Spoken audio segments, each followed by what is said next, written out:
NAMM Show 2015 at the Big Fish Audio booth. We're going to do a demonstration of Fuse by VIP Loops. Follow that directly up with the KLI series overview. We're talking about the capabilities of our KLI series. So I'm just going to kick it off with a quick little demo. Every sound that you hear, except for the drums in this demo, is done by Fuse.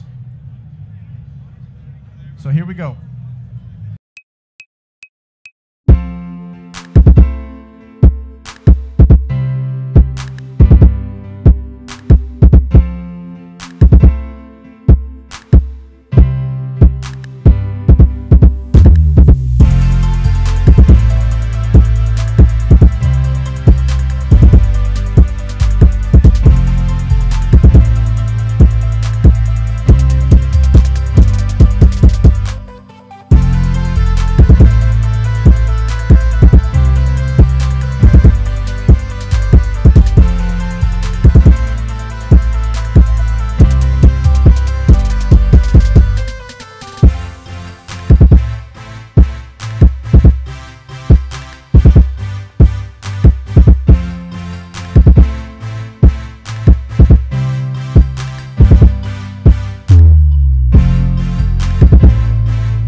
Okay, so everything you just heard there was from Fuse by VIP Loops.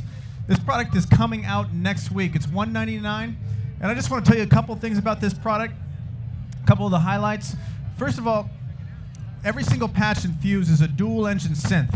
What that means is you always have access to two separate sounds. So for example, if you want some pianos with some pads, if you want a guitar with a lead to blend with that, you can use this Fuse knob in the middle and blend between two different sounds. You can see as I move it to the right, it changes to red. As I move it to the left, it changes to blue. You can blend to taste. So for example, let me load up a pad from the library. In fact, this is one of the sounds that was part of the demo I just did.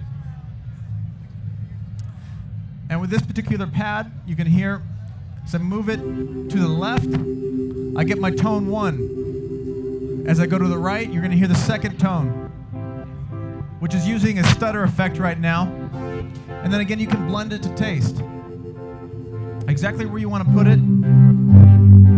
Every sound, every patch in the library, you have that option available to you to be able to move between one sound and another sound, to blend between the two.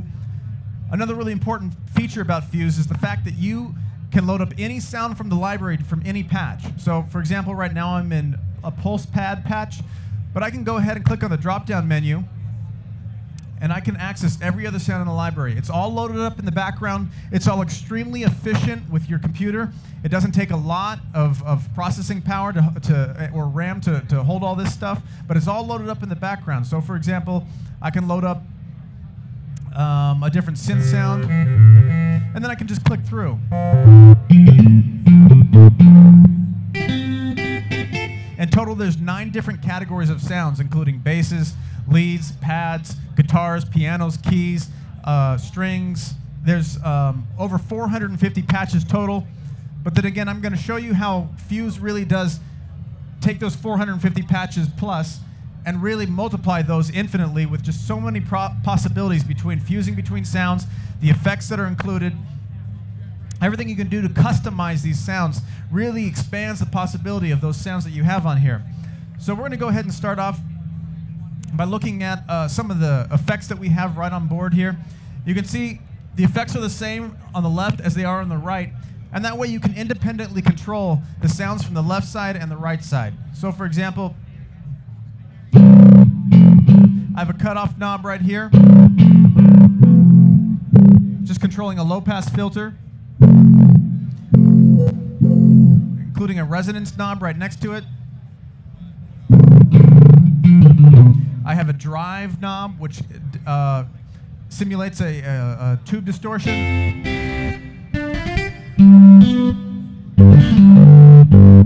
There's also a damper included with that. Lo-fi filter, sound shaper. Now the sound shaper is really cool because if you want to get a sound to really punch through the mix, turn on the sound shaper, and with that you can increase the attack amount or you can soften it up. So for example, with this piano that I played, if I turn the sound shaper attack all the way down, you're gonna get a nice piano, a nice mellow piano sound. Let me turn that up so you can hear it.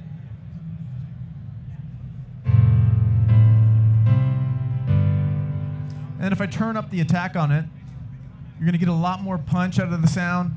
That way it can really cut through a mix. You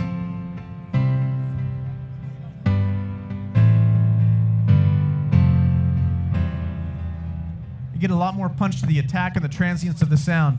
And of course, there's also on the inside knob here, this black knob, you can change the sustain of the sound. So if you want to add more sustain to the end of it, really increase the body of the sound, you can do that. Or decrease, however, whatever it is that you need for your mix. There's also a chorus effect, and again, those are independently edited from your tone 1 to your tone 2. So you always have two sounds available, and they have all the same effects on both sides, which are completely independent from each other. You can click on the Pro mode here, and you see now that we have an ADSR that can control both amp, filter, and pitch.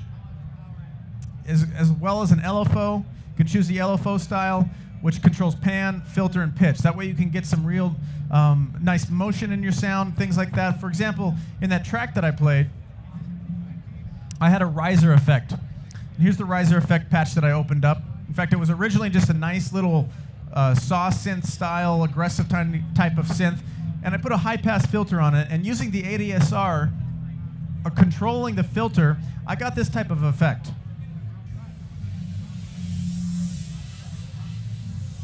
So you get that sweep effect that's really good for transitions, whether you're doing EDM or hip-hop or R&B. You get that really nice kind of just transition effect only using the ADSR, controlling the filter, using a high-pass filter. So you can see, you can really change the sounds of stuff, from what it was originally sounding like using these type of controls. Let's go over the top section here. Pitch effects, stutter effects, and the reverse effect. First thing, the pitch effects. I'm going to hit the sub drops patch here. And you can see there's a trigger knob right next to the pitch effects, and that turns it on and off. That can be MIDI CC controllable. You can assign it to any sort of MIDI CC controller that you have that you can turn it on and off in real time. But here's an 808 sub bass, and I went ahead and turned on the pitch effects using the dive-in mode. And here's what that sounds like. The dive-in mode basically takes the note that you're playing, dives it down one octave. Again, this is tempo sync to your DAW, so that it's going to go down for one octave for one measure. There's a few other modes on there, though. There's also pickup mode, which goes the opposite direction, goes down from the note and goes up to it for one octave. There is the eject mode, which takes the note and goes up from there. And finally, the falling mode. Starts up an octave and goes down to the note. The 2x knob here,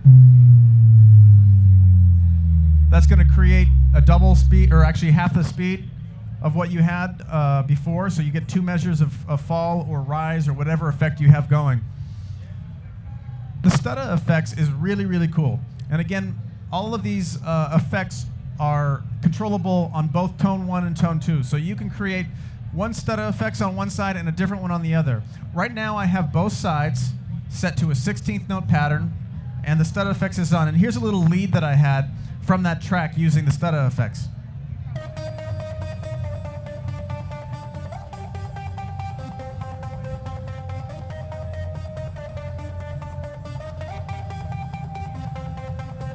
Okay, so I have basically a 16th note set on both sides, but like I said, I can control both sides independently.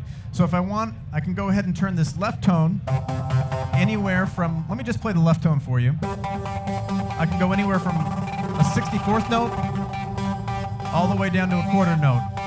Now let's go ahead and blend back in the second tone. And you get the 16th note on tone 2, and you get the quarter note now on tone 1. And of course, you can mix and match with those things as much as you like. It's a lot of fun just to kind of find new grooves, new type of synced up type of sounds you can do. So that's the Stutter Effects. Finally is the reverse mode. Let me pull up a slap bass here.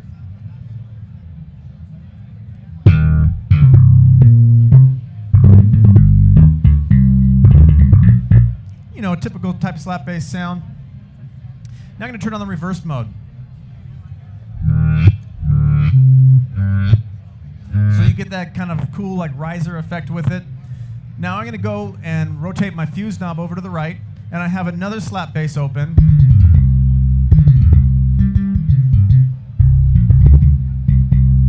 Okay. And I'm going to keep that in the normal mode. I'm not going to put the reverse mode, but I'm going to blend back a little bit over to the reverse mode. And now I get both the attack of tone 2 as well as the reverse mode kind of suction sound of tone 1.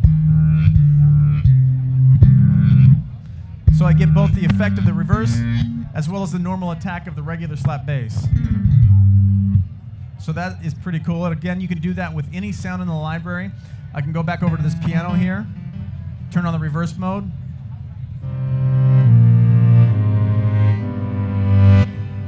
You know, you can do just really cool type of different effects that you normally wouldn't be able to do with a typical synth library using Contact. So every patch available has the reverse mode, has the pitch effects, it has the stutter effects. In fact, if you want, you can kind of combine them all.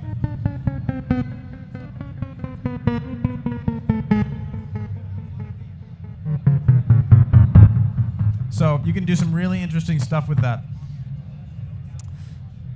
Here at the bottom, we have a polyphonic and a monophonic mode. You can control the glide speed in the monophonic mode, as well as global effects for EQ, compression. There's also a wet-dry knob with the compression, meaning you can control, you can do some parallel compression, as well as delay, reverb, tape saturator, limiter, and arpeggiator. And let me show you a closer look at the arpeggiator. I'm going to load up the plucks that I had from the demo that I played at the beginning. Turn that up a little bit. And this plucks patch here has a little delay on it. But let's go ahead and turn on the arpeggiator now. Now I'm just going to play a block chord.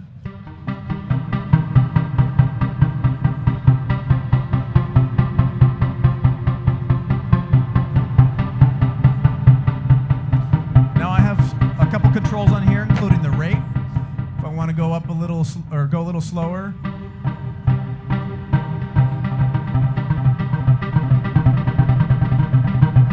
Or speed it up.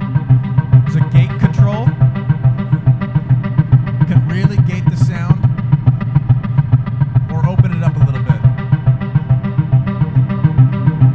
An octave knob, which allows you to just play a single block chord, and now we'll use 2 octaves. As well as a swing knob. So if you want some swing added to the arpeggiation, you can do that as well. And you can choose between different types of arpeggiations, up and down, random, chord, as played. So there's a various different functions on there.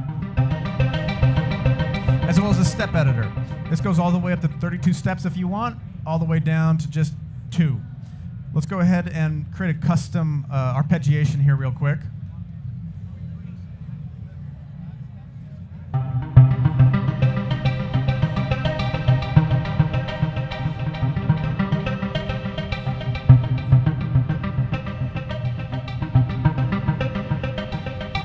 So as you can see, Fuse has a ton of effects, has a ton of capability to be able to create custom sounds and to blend between the 2 different sounds as well, having the dual engine synth.